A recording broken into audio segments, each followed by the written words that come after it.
मानव एकात्मवाद को समर्पित बाल्यकाल सेवा संस्थान का अध्यक्ष मैं बच्चा डॉक्टर सभी को प्रणाम करता हूँ। दोस्तों, अभी काफ़ी कुछ उतराव चढ़ाव जीवन में पिछले कुछ सालों में देखने में आए हैं। आप लोगों ने भी देखा होगा। हमारे इसमें जीवन में 49 ईयर्स मिड लाइफ में पिछले 35 साल से 40 साल से लगभग याददाश्त बनी हुई है। तब की बातें याद है, बचपन की कुछ बातें याद नहीं है। तो बचपन कहते हैं भगवान आता है जब, तो वो कोरा कागज़ होता है बच्चा, तो उसमें भगवान होते हैं, आत्मा होते हैं। अब उस कोरे कागज़ पे कुछ भी लिख दिया जाए दोस्तों, तो वो उस पर कहानी बन जाती है। तो हम बच्चे थे छोटे छोटे, तो दोस्तों हम गांव में रहते हैं। यहाँ छोटा सा गांव है पश्चिमी उत्तर प्रदेश में, तुगाना गांव है हमारा।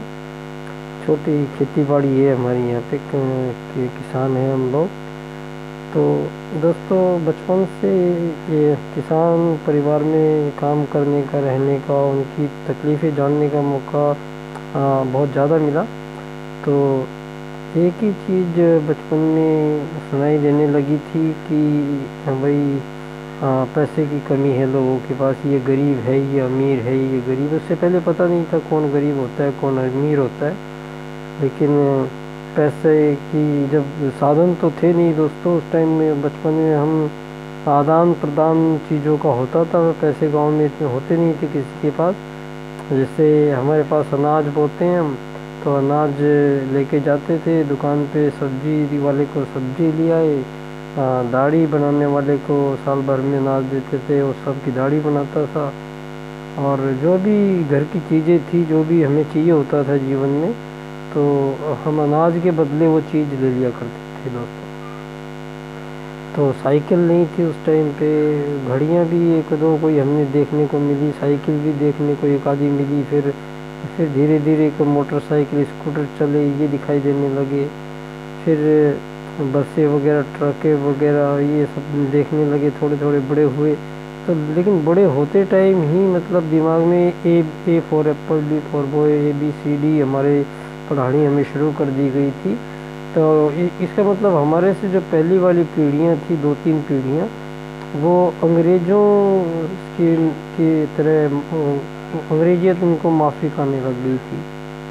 तो उन्होंने मैकाले, लॉर्ड मैकाले ने जो शिक्षा पद्धति भारत को दी है, तो वो एक लिमिटेड हमारे जो न्यूरो हार्मोनल सेंटर है, ब्रेन का जो हिस्सा है, हमारे जीवन के जितने अनंत भाग हैं उन सब से हटा दिया गया हमें। अध्यात्म जो हमारी रग रग में बसा है, जो आत्मा हमारे में रग रग में फूट रही है, जो प्राण से हम संपादित संचालित हैं दोस्तों, तो ऐसे कुछ गूढ़ विषय थे कि शरीर के अंदर हमारे कुछ रहस्य थे और हम इसका प्रयोग ज़्यादा कर सकते थे। तो अब पता लग रहा है मुझे कि मैंने ज़िंदगी में जो सांस हम लेते हैं, तो 1/3 जो लंग्स हैं हमारे, 1/3 फेफड़े ही काम में ले पाए हैं। हम ऑक्सीजन उसमें भेज ही नहीं पाएंगे।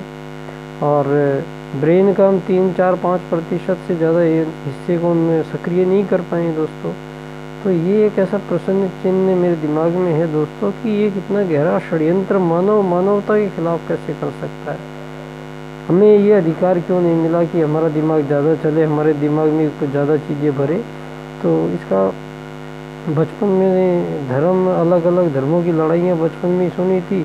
हिंदुस्तान पाकिस्तान बट गए थे, तो जातियों में बटा समाज, फिर जातियों से उपजातियों में बटता गया। फिर जातियाँ भी अब ख़त्म हो गई है, अब अमीर और गरीब 2 ही तबके रह गए हैं दुनिया में। तो एक तरफ अमीर है, एक तरफ गरीब है। तो दुनिया, सारे देश गरीबी दूर करने की बातें करते रहते हैं दोस्तों। तो आज का जो हमारा ये दुनिया चल रही है, ये धरती का एक छोटा सा टुकड़ा है दोस्तों। इस धरती के छोटे टुकड़े पे अलग अलग सीमा रेखाएं लोगों ने खींच ली है और अपने अपने एक उसको देश का नाम दे दिया है।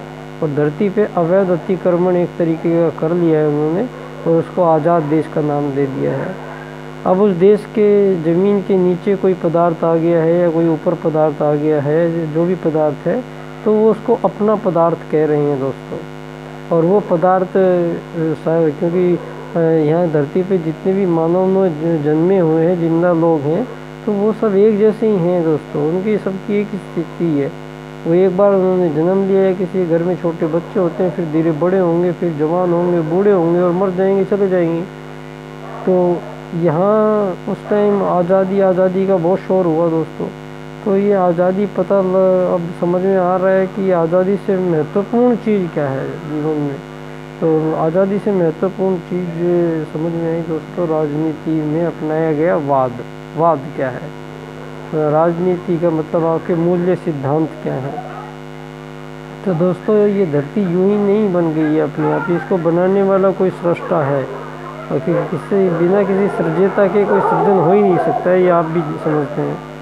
तो ईश्वर ने मानव को इतना सर्वश्रेष्ठ बताया। तो मानव जन्म यहाँ धरती पे आने से पहले ही उन्होंने वेद ज्ञान धरती को दे दिया था दोस्तों।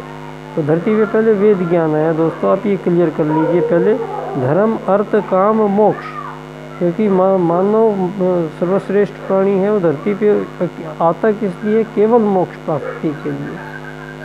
तो कहते हैं देवता भी तरसते हैं शरीर को पाने के लिए। तो दोस्तों धर्म, अर्थ, काम, मोक्ष 4 पुरुषार्थ थे हमारे। तो चारों के अनुसार यहाँ आप 21वीं शताब्दी में हम जी रहे हैं, तो ये मत मानिए कि आप 2100 साल से धरती पे है। मानव जाति यहाँ करोड़ों वर्षों पूर्व से धरती पे रहती आई है दोस्तों। सिंधु घाटी की सभ्यता सबसे प्राचीन है, वो भारत से उदय है उसका दोस्तों। तो मानव धरती पे ये इसी भी मिट्टी से आया है दोस्तों। और एक नर एक नारी ब्रह्मा जी के अर्ध शरीर से उत्पन्न हुए, और उनसे फिर वो समाज की संरचना, व्यक्तियों का निर्माण हुआ। आप लोगों को कई बार ये बता नहीं पाते हैं आप लोग, ये बड़ा आश्चर्यजनक एक पहलू है, लेकिन हमारे पास साक्ष्य हैं, हम हर चीज़ का साक्ष्य हमारे वेदों में है दोस्तों। तो मानव सर्वश्रेष्ठ जीव बनाया धरती पे। तो सर्वश्रेष्ठ मतलब धर्म, अर्थ, काम, ये 3 चीज़ें में माना हमने स्वयं ही परिवर्तन कर दिया। इनका मतलब कुछ और है और इनका मतलब कुछ और निकाल दिया गया। हम जा रहे थे पूर्व दिशा की ओर और हमें भेज दिया पश्चिम दिशा की ओर दोस्तों। तो हमारा योगवाद सिद्धांत हमें दिया गया था, यम, नियम, आसन, प्राणायाम, प्रत्याहार, धारणा, ध्यान, समाधि, मोक्ष, धर्म, अर्थ, काम, मोक्ष प्राप्त करने का साधन ब्रह्मचर्य, गृहस्थ, वानप्रस्थ, संन्यास। तो श्रेष्ठ व्यवस्थाएं थी दोस्तों। यहाँ सतयुगी समाज था। यहाँ हजारों साल तक, लाखों साल तक किसी राजा की जरूरत नहीं पड़ी। धरती के पहले राजा बनाए गए मनु पहले राजा थे धरती के। तो उन्होंने मनुवाद एक पहला राजनीतिक दर्शन दिया था दुनिया को कि धर्म, अर्थ, काम, मोक्ष से प्राप्ति के लिए आप ये चलते चलिए। तो दोस्तों धर्म, आज जो आप देख रहे होंगे धर्मों की लड़ाइयाँ कोई थमने का नाम ही नहीं ले रही है। धर्मों का कोई इसका आर पार ही नहीं है। अलग अलग धर्म बन के बैठ गए। इंसान अलग अलग नहीं है, सांस एक ही चीज़ का ले रहे हैं, भोजन ले रहे हैं, सांस ले रहे हैं, सोते हैं, बोलते हैं, खाते हैं। तो दोस्तों यहाँ मानव जाति बड़ी श्रेष्ठ स्तर की थी। तो बाद में ये धर्म का कभी सोचो आप। वेद के अनुसार मैं आपको चारों बात क्लियर कर देता हूँ दोस्तों। वेद के अनुसार धर्म का मतलब है कि मानव है कौन। पहले तो प्रश्न यही आ गया। तो ये प्रश्न हल किया पंडित दीनदयाल उपाध्याय जी ने राजनीति के माध्यम से। तो बोलते हैं राजनीति आप बहुत हो चुकी है, बाद में कीजिएगा, पहले मानव है कौन हमें बताइए। तो मानव बोलते हैं मूल रूप से एक आत्मा है जो परमात्मा का अंश है। धरती हमारा सदा के लिए ठिकाना नहीं है। धरती पे हम आते हैं, पहले छोटे बच्चे होते हैं, बड़े होते हैं, जवान होते हैं, बूढ़े होते हैं, मर जाते हैं, चले जाते हैं। तो कोई यहाँ रहता नहीं है। तो इसका मतलब यात्री है। पंडित दीनदयाल जी कहते हैं कि हर मानव जो जिंदा मानव है धरती पे यात्री है, और उस यात्री को धरती के प्रत्येक पदार्थ पे, प्रत्येक कण कण पे बराबर अधिकार है। तो आत्मवत् सर्वभूतेषु वासुदेव कुटुम्बकम का सिद्धांत उन्होंने दिया है दोस्तों। तो आज हमारा सौभाग्य है कि मनुवाद को आपने तिरस्कार किया, बाद में धर्म का अधर्म कर दिया, अर्थ का अनर्थ, काम का भोग। आपने धर्म का मतलब था वेद में मानव कौन है? आत्मा है। आत्मा को शरीर लेके आई है। शरीर कौन है? धरती का एक यात्री है। तो एक यात्री धरती पे आएगा, रहेगा, जाएगा, तो वो कौन? एक मानव है। तो उसका धर्म क्या है? मानव का मानवीयता धारण करना ही धर्म है। कोई भी कहीं भी दुनिया में मानव का मानवीयता धारण करना धर्म है, और अमानवीयता अधर्म है।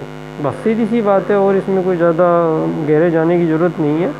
तो सारी दुनिया मानवीय चिंतन होगा तो धार्मिक दुनिया होगी, और अमानवीय चिंतन होगा तो अधार्मिक दुनिया होगी। तो यहाँ अब हम इसको सारी दुनिया के समक्ष में अपने मुद्दे को रखने जा रहा हूँ दोस्तों।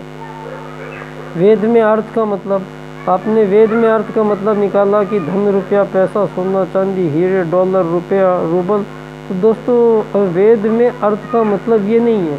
वेद में अर्थ का मतलब है कि आप मानव जाति धरती पे जाओगे तो आपस में रहोगे, तो वहाँ एक दूसरे किसी की कुछ समस्याएं अगर दिखेंगी तो उन समस्याओं का निराकरण कीजिए।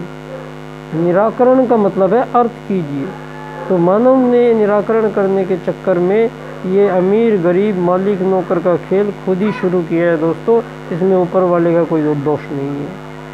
तो इसको अब दूर कैसे किया जाएगा? भाई दूर ये बड़ी विकट स्थिति है। 2 विश्व युद्ध पहले लड़े जा चुके हैं, तीसरा अभी चीन ने जानबूझ के कोरोना वायरस के माध्यम से लड़ा है, चौथा परमाणु बम तैयार सब बैठे हुए हैं। तो ये आपने मजाक बना रखा है इन देशों की राजनीतिज्ञों ने दोस्तों। आज हमारे किसान भाई, मैं बचपन से देख रहा हूँ किसानों की समस्याएं आज तक सॉल्व होने का नाम नहीं ले रही है। और सबसे बड़ी ये सारी चीज़ें ये गड़बड़ हुई कहाँ है दोस्तों? आप लोगों ने मनुवाद का तिरस्कार किया, फिर साम्राज्यवाद आया, मार्क्सवाद आया, लेनिनवाद आया, पूंजीवाद आया, आर्थिक उदारीकरणवाद आया, नाजीवाद आया, फांसीवाद आया, वैश्वीकरणवाद आया। इतने सारे वाद आए। आर्थिक उदारीकरणवाद नहीं चलेगा दोस्तों। इसके बीच में आप लोगों को पंडित दीनदयाल उपाध्याय जी भारत में एकात्म मानववाद का एक राजनीतिक सिद्धांत दे के गए हैं। 3 सिद्धांत दिए दोस्तों: अंत्योदय, एकात्म मानववाद और अर्थायाम आधारित समाज। तो इन तीनों को मिला के ये जो सब्जेक्ट बना है, मानव एकात्मवाद से समग्र व संपूर्ण वैश्वीकरणवाद, यह आत्मोत्सर्ग भूतेषु वासुदेव कुटुंबकम का मिलान है दोस्तों। मैं पिछले 7 साल से पंडित दीनदयाल उपाध्याय जी की जन्मस्थली धानक्या स्टेशन जयपुर राजस्थान में मानव एकात्मवाद को समर्पित बाल्यकाल सेवा संस्थान हमने एक NGO बनाया है, और हम इस NGO के माध्यम से, उनकी पुण्यतिथि 11 फरवरी को है अभी, तो यहाँ मैं बागपत ज़िले के तुगाना गांव में हम 11 साढ़े 11 बजे एक व्याख्यान करते हैं, दीनदयाल व्याख्यानमाला, और उनको पुष्पांजलि अर्पित करेंगे। आप लोग सादर आमंत्रित हैं, आप सब लोग आइएगा। और बड़े एक रहस्य से पर्दा उठने वाला है दोस्तों। आप सब लोगों का साथ अनिवार्य है। तो आप सब लोगों को बाल्यकाल सेवा संस्थान की तरफ से एकात्म मानववाद युक्त अर्थायाम आधारित समाज की रचना के लिए आमंत्रित करता हूँ।